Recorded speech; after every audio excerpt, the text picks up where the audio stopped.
Il n'est pas facile de se revendiquer descendant de Bagnard dans le sens où il faudrait être fier d'être descendant d'un criminel multirécidiviste, etc. Mon père me l'a appris, je devais avoir une dizaine d'années, au moment où il a décidé de quitter Nouméa pour s'installer sur Bourail. Ça a révélé beaucoup de curiosité par rapport à mon histoire, à l'histoire de ma famille. En fait, j'ai essayé de me documenter au maximum.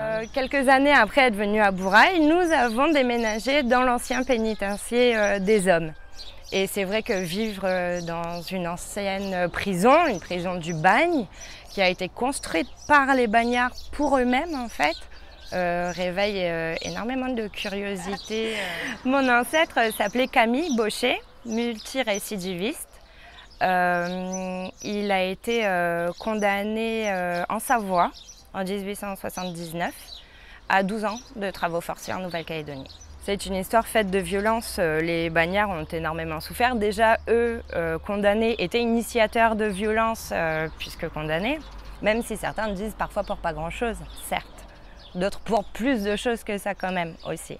J'ai conscience que mes ancêtres ont participé en fait à l'appropriation des terres Kanak, malgré eux, parce que quand Bagnard a été libéré et mis en concession, son seul objectif était la survie. J'ai pu lire une phrase de Nidosh Nesline qui lie en fait le bagne à l'histoire Kanak et l'histoire Kanak à l'histoire du bagne et de la Nouvelle-Calédonie. C'est une histoire très douloureuse, pleine de souffrances.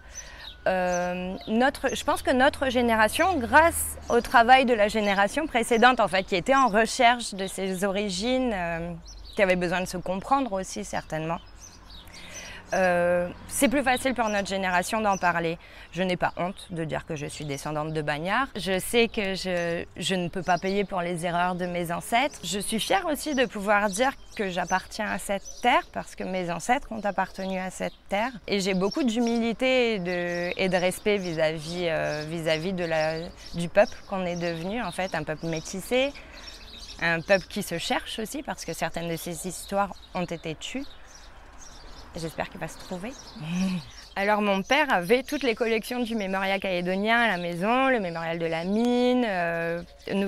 Nous sommes très documentés. Et c'est vrai que lorsque j'ai vu que Louis-José Barbançon sortait un mémorial sur le bagne, évidemment je me suis ruée et je l'ai acheté. Je l'ai lu la nuit, le matin, j'ai beaucoup lu. Et j'ai beaucoup observé en fait les illustrations. C'est un ouvrage, en fait il y a deux volumes qui sont très documentés.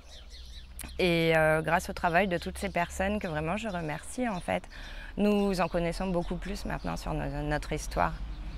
C'est important de savoir en fait qui l'on est, de quoi est faite son histoire pour savoir qui on voudrait être en fait, d'où l'on vient, où l'on va.